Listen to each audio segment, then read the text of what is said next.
Assalamualaikum warahmatullahi wabarakatuh. Selamat sore pemirsa yang ada di rumah. Kembali lagi bersama saya Lara Jingga dalam program Rumah Diskusi, di mana pada sore hari ini kita kedatangan tamu yang begitu luar biasa dari Dinas Kehutanan Provinsi Jambi dengan Bapak Bambang Yulisman MSI. Selamat sore Bapak. Sore Mbak Lara Jingga. Bagaimana kabarnya nih Pak? Alhamdulillah sehat. Sehat ya Pak ya. Hari ini tadi puasa ya Pak ya? Puasa, saya kebetulan Syawal ya, hari Iya. ini hari terakhir nih ya. Oke, semoga puasanya sampai nanti sore ya Pak. Amin, Iya. amin. Selesai ya sampai batas maghrib ya. Iya. Dan pemirsa yang ada di rumah, tentunya pada sore hari ini kita akan mengobrol dan juga diskusi sharing-sharing dengan Bapak Bambang Yulisman MSI. Untuk itu sebelumnya kami mempersilahkan Bapak memperkenalkan diri kepada pemirsa yang ada di rumah. Selamat sore, Assalamualaikum warahmatullahi wabarakatuh. Para pemirsa di rumah, saya Bambang Yulisman. Saya saat ini sebagai Kepala Bidang Penyuluhan Pemberdayaan Masyarakat Hutan Adat di Dinas Kehutanan Provinsi Jambi. Baik, Dinas Kehutanan Provinsi Jambi, tentunya yang akan kita bahas mengenai kehutanan ya Pak ya, yang ada di Provinsi Jambi. Baik Bapak, langsung saja kita mulai sesi sharing dan juga diskusi kita pada sore hari ini terkait dengan sekitar 2,5 juta hektar tutupan hutan di Provinsi Jambi hilang dalam 50 tahun terakhir. Menurut KKI Warsi dipicu oleh perubahan kawasan hutan menjadi areal penggunaan lain, salah satunya untuk perkebunan sawit dan juga tambang. Dari data yang diolah tim KKI Warsi pada 1973, tutupan hutan Jambi tercatat 3,4 juta hektar, namun pada 2023 tutupan hutan di Jambi hanya tinggal 922.000 sekian. Artinya dengan kata lain Jambi kehilangan 73% hutannya. Kita akan mendiskusikannya bersama dengan Bapak Bambang Yulisman MSI selaku Kepala Bidang Penyuluhan Pemberdayaan Masyarakat Hutan Dinas Kehutanan Provinsi Jambi. Baik Bapak, langsung saja kepada pertanyaan yang pertama. Bagaimana keadaan hutan di Provinsi Jambi Pak? Oh ya, baik Mbak Lara Jingga, terkait tadi yang 2,5 juta ya. Iya. Jadi Jambi ini kan luasnya kurang lebih sekitar 5 juta hektar Iya, ya. Pak. Awalnya dulu Jambi ini memiliki kawasan hutan negara itu kurang lebih sekitar 4 juta. Tapi sesuai dengan menyesuaikan kebutuhan ya, bergeser ke sini. Kawasan hutan di Jambi ini hanya sekitar 2 juta. Pada saat ini kita hanya 2 juta hektar. Saat ini di tahun 2023. 2021 kemarin itu kita Jambi kan sudah tetap batas ya, sudah tetap batas hampir 100%, dan itu kurang lebih sekitar 2 juta hektar ya. Jadi memang dan 2 juta hektar tadi di situ juga terbagi dari beberapa ya, ada yang taman nasional untuk kawasan konservasi, dan ada juga hutan produksi yang memang fungsinya berfungsi untuk memproduksi ya, seperti kayu segala macam. Terus juga mungkin ada HPK, hutan produksi konversi. Nah, kawasan hutan tadi juga ya, seperti kawasan konservasi segala macam, seperti kayak taman nasional tadi. Nah, itu kalau pengelolaan itu memang di kementerian. Kalau seandainya kita di daerah untuk Dinas Kehutanan Provinsi itu hutan lindung dan hutan produksi. Nah, saat ini Jambi ini juga itu kan jadi permasalahan juga ya. Iya, banyak juga perusahaan yang mungkin zaman dulu ya tidak tahu di mana antar batas kawasan ya dengan area penggunaan lain, kadang-kadang ya terbangun ya. Tapi dengan Undang-Undang Cipta Kerja sekarang itu juga semua sudah ada solusinya. Terus juga untuk yang masyarakat juga kadang-kadang juga nggak tahu pada saat pembukaan lahan. Iya, betul Pak. Itu dikirain areal penggunaan lain, ternyata masuk dalam kawasan hutan negara. Nah, ini juga menjadi permasalahan. Tapi kalau dulu mungkin masyarakat dicap sebagai perambah, masuk ke dalam kawasan hutan atau membuka lahan dalam kawasan hutan negara, ada 5 solusi sebenarnya. Yang pertama, dia bisa mengajukan perhutanan sosial, yaitu hutan desa, hutan tanaman rakyat, hutan kemasyarakatan, hutan adat, dan yang terakhir, kalau seandainya dia terjadi masuk ke dalam konsesi atau perusahaan yang sudah memiliki izin, tapi dia keterbangunan tidak sengaja merambah, itu bisa dilakukan dengan kemitraan. Bahkan sekarang juga perjanjian baru juga sudah mengeluarkan bahwa perusahaan juga wajib untuk melakukan pemberdayaan untuk masyarakat sekitar. Tapi kita baru bisa 216 ribuan, kurang lebih sekitar 420 izin yang kita berikan ke masyarakat. Nah, masyarakat kita masih banyak yang belum tahu nih, ya. Iya, Pak. Nah, jadi sekarang ada 2 mekanisme juga, kalau seandainya yang sawit dan non sawit. Nah, kalau seandainya sawit itu dia pengajuan tapi melalui Saklak Wasdal, ya, Satuan Pelaksana Pengawasan Pengendalian, itu ketuanya adalah Sekjen KLHK. Yeah. Itu mengajukan ke sana ke Ibu Menteri, nanti tim akan turun verifikasi. Nah, itu maksimal 5 hektar per orang kalau yang untuk sawit.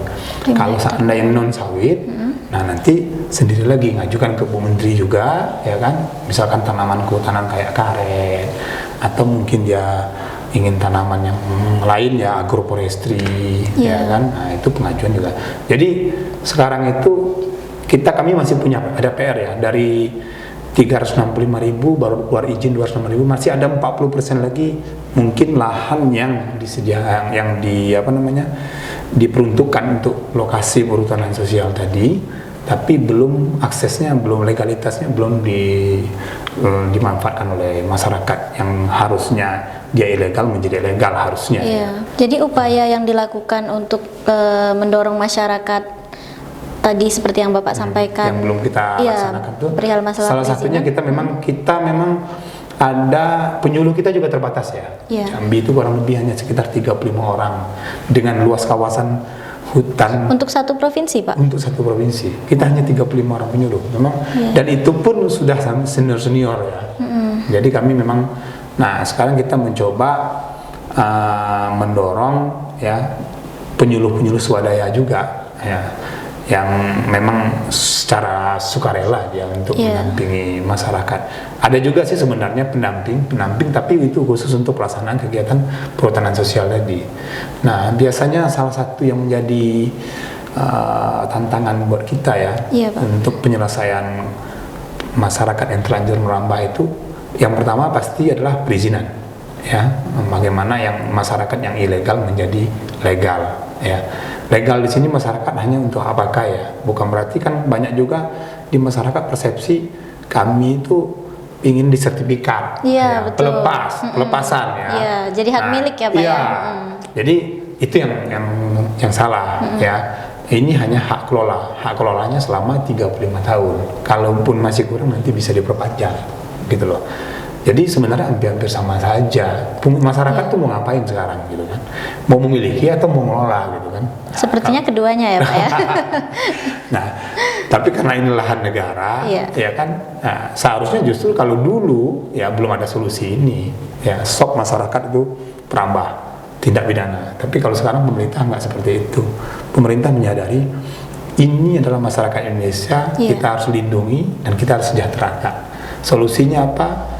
Negara tetap memiliki lahannya, tapi masyarakat tetap sejahtera, yaitu dengan perhutanan sosial tadi yang dikelola oleh masyarakat. Dikelola masyarakat, silakan kamu yang sudah terlanjur nanam karet di situ, berkebun karet itu ya silakan lanjutlah gitu. Tapi ke depan ya sudah nggak bisa lagi ya. Nah, itu jadi kalau yang untuk itu yang 40% itu kami sekarang terus lakukan sosialisasi ya. Memang walaupun dengan keterbatasan sumber daya dan sumber dana, tapi kami tetap terus. Kan sekarang juga NGO juga di sini sangat berperan, sangat membantu kami ya, yang ada sekarang ini ya. Nah, alhamdulillah kawan-kawan, dan juga kita ada juga Pokja percepatan ya. Kawan-kawan Pokja ini juga terus memberikan sosialisasi ke masyarakat supaya dia mau mengurus perizinan perhutanan sosial tadi. Dan ini saya sebenarnya timbul tanda tanya baru nih Pak, ketika Bapak tadi menyampaikan bahwasanya masyarakat diperbolehkan untuk mengelola selama kurang lebih 35 tahun ya Pak, dan bisa diperpanjang lagi. Apakah itu hasil, misalnya nih mereka menggunakan lahan tersebut untuk ditanami karet, apakah hasilnya bagi dua atau gimana itu Pak? Ada PNBP-nya, ditentukan karet itu per kilonya berapa yang harus disetorkan ke pendapatan negara pajak. Tapi tetap hasilnya untuk masyarakat, dia hanya keluarkan pajaknya aja, pendapatan negara bukan pajak. Berarti tidak memotong ataupun bagi dua keseluruhan 50/20 ya Pak ya. Enggak seperti itu. Iya, artinya itu juga harus kita sampaikan kepada masyarakat yang ada di rumah. Masyarakat jangan takut terlebih dahulu dan tidak salah paham ya Pak ya. Bahkan juga keterlanjuran sawit juga itu ada ketentuannya ya. Itu yang saya bilang tadi, kalau memang dia masyarakat hanya boleh 5 hektar per orang. 5 hektar per orang. Ya. Tapi nanti kita akan lakukan verifikasi lapangan. Dia ngajukan dulu permohonan ke kementerian, nanti tim turun membuktikan benarkah ini benar-benar masyarakat. Oke. Gitu. Dan itu pun juga tanamannya berusia 5 tahun ya. Nah, itu. Jadi kalau buka baru boleh? Nggak boleh. Karena memang kawasan hutan itu nggak bisa untuk tanaman sawit. Ini hanya keterbangunan masyarakat yang sudah terlanjur membangun. Sudah terlanjur. Ya. Dan itu pun minimal umurnya 5 tahun. Karena selain menambah informasi juga menambah ilmu untuk masyarakat yang ada di rumah terkait dengan tadi ya Pak ya yang Bapak sampaikan dan perhutanan sosial dan masih banyak lagi tentunya keuntungan-keuntungan yang ibaratnya masyarakatnya tidak merugi, pemerintahnya juga tidak kehilangan lahan gitu ya Pak ya. Dan untuk pertanyaan yang kedua nih Pak, permasalahan apa saja yang terjadi pada kehutanan di Jambi nih?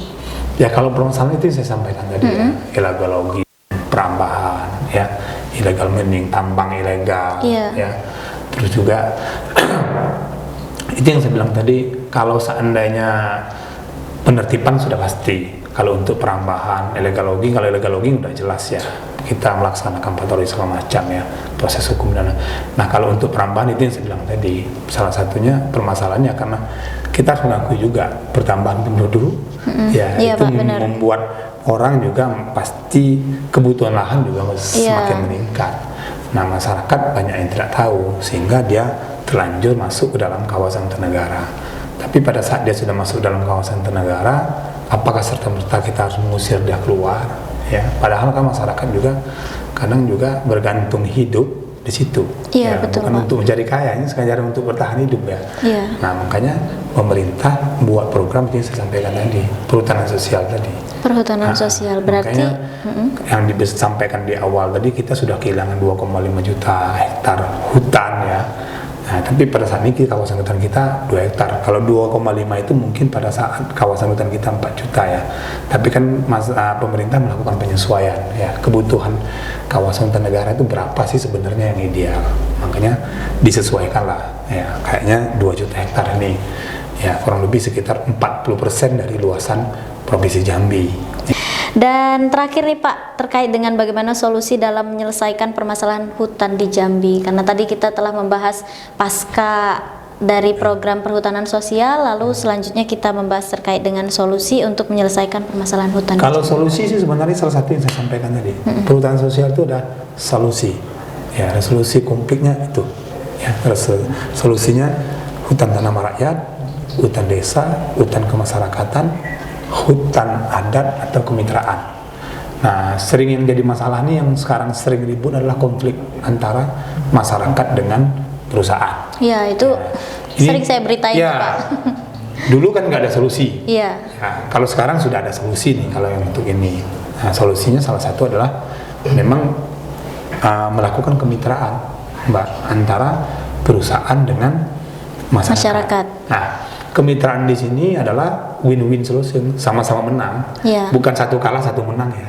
Kalau gitu nggak adil ya Pak ya. Iya, nggak adil dong. Nah, itu juga diatur sama aturannya, sama pemerintah diatur. Seandainya dia memang terlanjur masuk dalam konsesi, ya kan, kita dampingi. Pertama kita fasilitasi dulu. Kita duduk bareng.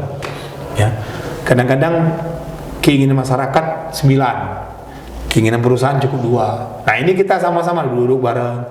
Dan proses untuk mediasi konflik ini juga nggak sebentar ya, lumayan agak lama. Sampai kita ketemu di titik tengah, titik temunya. Di mana titik temunya ini kan? Di seberapa. Nah, nanti kita duduk bareng. Oh ya udah, kalau seandainya seperti itu, masyarakat tetap bisa menggarap, tapi maunya garapannya adalah mungkin sesuai dengan kebutuhannya si konsesi gitu kan. Mungkin adalah yang untuk tanam kehidupannya, ada lagi mungkin lahan dimitrakan. Nah, jadi intinya masyarakat tetap sejahtera, untung, perusahaan pun juga tidak mengalami kerugian. Dan ini juga menjadi resolusi konflik. Kenapa? Perusahaan itu kan dia punya kewajiban untuk mengamankan area liar. Itu salah satu kewajiban dia. Kalau dia terus berkonflik sama masyarakat, berarti dia tidak mampu untuk mengamankan arealnya. Nah, tapi dengan ini dia jadi mampu. Dia bukan bermasalah, tapi bermitra.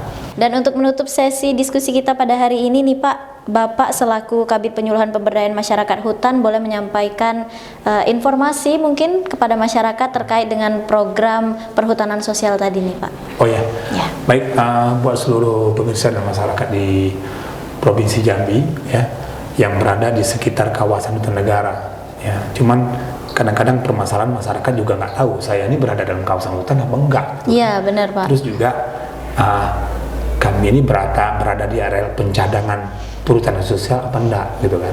Tapi nanti yang jelas kami sampaikan, kalau memang sudah masyarakat terlanjur ya berada dalam kawasan hutan negara dan berada dalam areal pencadangan perhutanan sosial, untuk segera mengajukan akses legalitas, yaitu perizinan perhutanan sosial, dan kita siap membantu tanpa ada biaya apapun ya Pak. Kita siap membantu nanti pendamping, dan Dinas Kehutanan itu kan punya KPH ya, Kesatuan Penguatan Produksi, di masing-masing kabupaten itu ada KPH. Silahkan hubungi KPH-nya masing-masing, tolong minta dampingi sama mereka bahwa kami ingin mengajukan perizinan perhutanan sosial. Nanti kita akan lihat lokasi mereka ini benar masuk dalam kawasan hutan apa enggak. Baik pemirsa, tidak terasa kita sudah berada di penghujung acara, dan sangat seru sekali tentunya perbincangan kita pada sore hari ini bersama dengan Bapak Bambang Yulisman MSI selaku Kabid Penyuluhan Pemberdayaan Masyarakat Hutan. Sebelumnya saya ucapkan terima kasih kepada Bapak Bambang yang sudah menyempatkan waktunya untuk hadir di BTV Jambi ya Pak ya. Ya, semoga lain kali bisa main lagi nih ke sini. Kita siap, kalau seandainya diundang kita siap. Oke, siap Pak. Dan untuk itu saya Lara Jingga mohon pamit undur diri. Wassalamualaikum warahmatullahi wabarakatuh.